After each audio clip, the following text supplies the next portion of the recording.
got into vintage audio a year ago, but there's a lot of things he still doesn't know, so he started up a channel on YouTube, and here he is now, the Vintage Newbie. Hey gang, welcome to another episode of the Vintage Newbie, where a newbie talks about vintage. Why the fancy attire, you might ask? Well, because I'm happy, because this is a celebration. We have been doing this for 25 years now. No, because I got a piece of equipment fixed all by myself. Yay. And that's kind of a big accomplishment because I don't really know much about doing this stuff. I don't know how to solder. I don't know how to replace capacitors. I don't know what transistors and resistors and volts and regulators are those things, or transponders.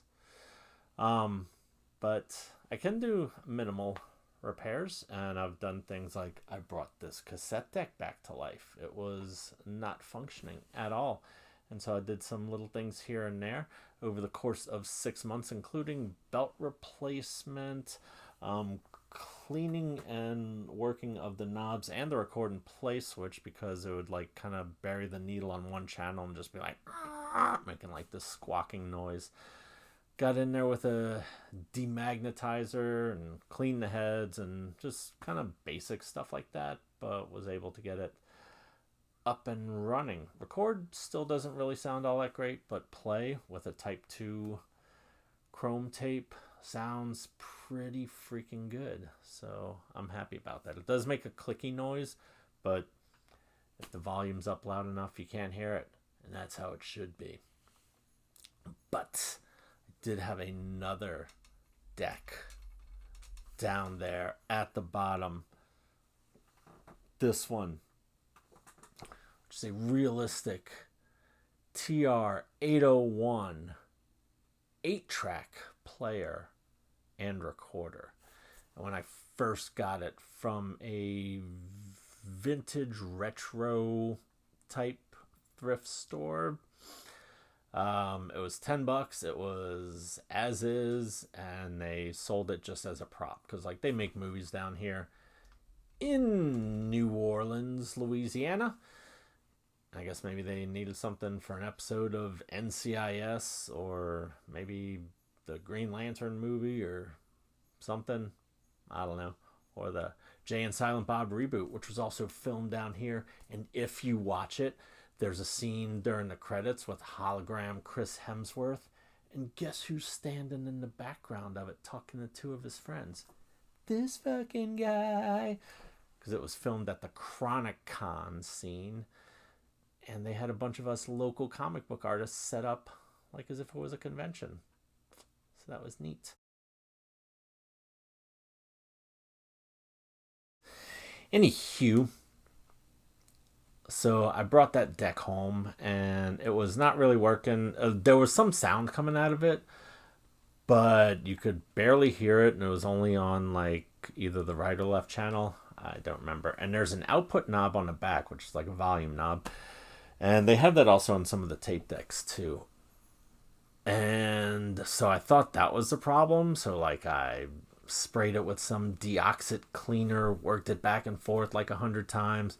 And actually not the deoxit D5 cleaner, but the F5 fader lube, because it's not a clicky switch, it's a glidey switch. So if it's a clicky switch, you use a D5. If it's a glidey switch, that's not click, click, click, glidey, then you use the F5. F, glidey. D5 for clicky. Doesn't that make sense? But spraying it did not get it clean at all. And so I was like, what do I do? Well, luckily, I was on an online vintage stereo group where someone had posted their TR-801 8-track player. And I was like, hey, you ever have problems with this, that, and the other? The guy was like, yes, I found it to be the record switch, which is this orange button right there in the middle. He said, flick it really hard with your fingertip. And if it makes a weird, crazy noise, that's your problem. So I flicked it really hard with my finger, and it did make a noise. The noise of me going, ah, God, it hurt. So instead, I punched it with my knuckle, and it started doing the noise. So I took it apart, sprayed the inside of it with some deoxit D5 because it's a clicky switch,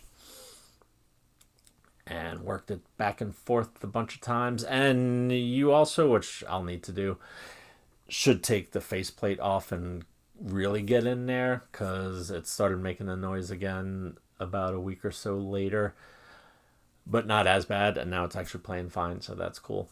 I can't really give a demonstration because copyright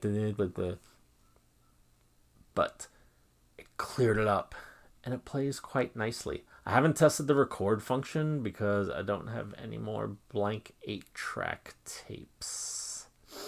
I had 2, and I used them to record some 70s mixtapes on my other, this one right down there, the Sound Design TX-0868, I believe is the model number. And you can check out the video right here where I'm not putting a thumbnail at it, so look for it yourself. Okay, well, let's get down there and look at the functions of this thing. Shall we? There you are. Why am I looking over there? I don't know. I'm looking right there now. Hi. Bye. Here we are at the front of the machine. It's in pretty good shape cosmetically. It does have some stuff written on back where they wrote like as is, blah, blah, blah. But you know what? I've got this tape player and equalizer on top, so you can't even see all that. Now, an interesting thing with this deck is, unlike some other 8-track decks that I've had, the volume is only for the record level, not for the play level. So no matter where you slide these up and down, it does not affect the meters at all. It does not affect the output noise. Like I said, there's an output knob on the back, which is not very convenient.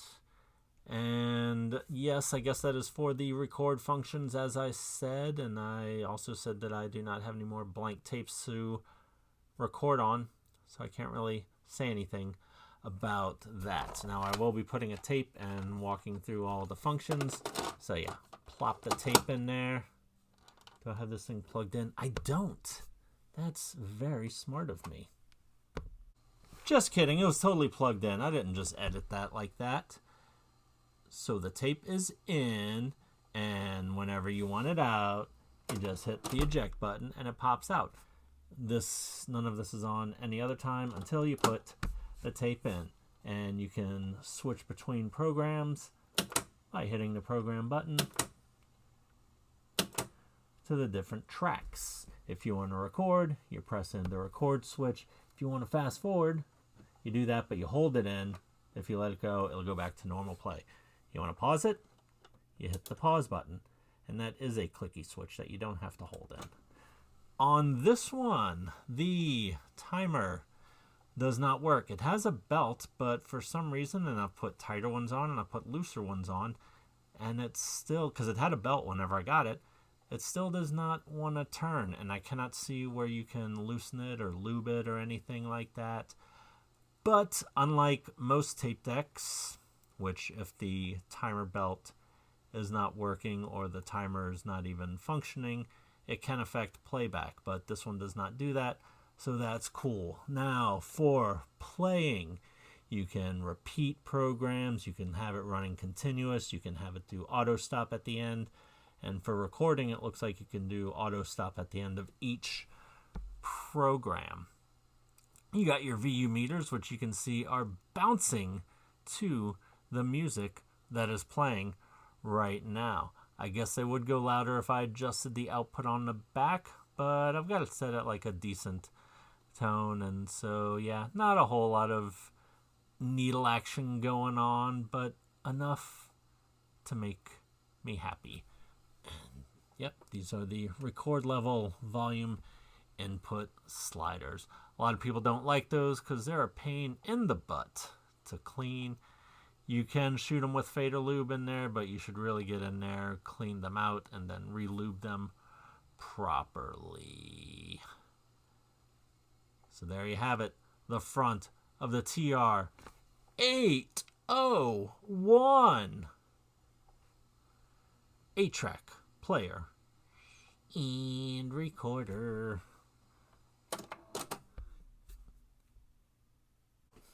So for a dumb guy that don't know shit about electronics, being able to fix and bring a piece back to life is actually pretty cool, and I'm happy I was able to do that. The sound quality is pretty good. I can't remember if I demagnetized the head of that one. That's kind of a pain to do with 8-track players because you can't really get the wand into the door. I've got like one of the black wands with the red rubber tips. Sometimes you can go at it through the top, but you can't. Like if you go in through the door, the black wide body of the wand doesn't get all the way into the, see, it's like that big, and then the door is like that big, so it doesn't get all the way in. You can do like you learned in high school. If it don't fit, force it. Anywho, I think I demagnetized the head of this one. I don't quite recall, but it sounds pretty good. It's still not as good as the sound design one, which people shit on sound design a lot, but so far this little $15 deck has been amazing to me, and I hope it continues to do so. But it does play well, the realistic TR-801, and if you're ever trying to adjust the speed on it. Now, a lot of 8-tracks and tape decks, there are different ways to adjust the speed. Some of them, they have like the big flywheel on the back with like a metal bar going across that you can adjust it, and if you just tighten it, that will put more pressure on it to slow it down, or you can loosen it to let it go faster. This is not one of those. Some of them directly on the back of the motor, there will be just a small black circle that looks like nothing, but if you push a small flathead screwdriver into it, it actually pushes through that little black circle and goes in, and there's an adjustment screw.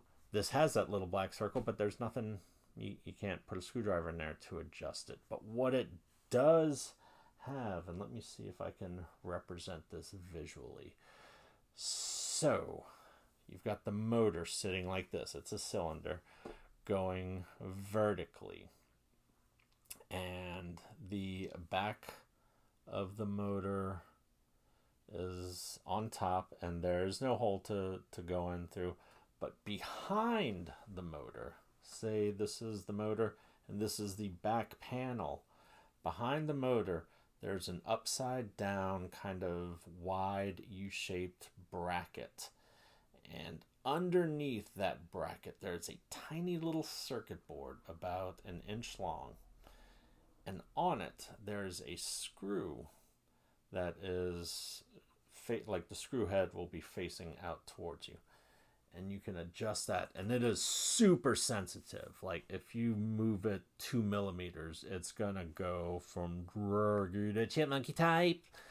So you just barely nudge it and it'll adjust it. So there you go, because that took me freaking forever to find out. No one knew how to do that when I would ask people online. Then finally I just Googled adjust it on there, and it was the first thing that popped up. So should have done that from the beginning. But now you don't have to if that's what you need to do. There you go. You learned something from me, a guy who doesn't know anything. You're welcome. Thanks for tuning in. Hope you found this informative or something. I'll see you next time. Have a blessed day.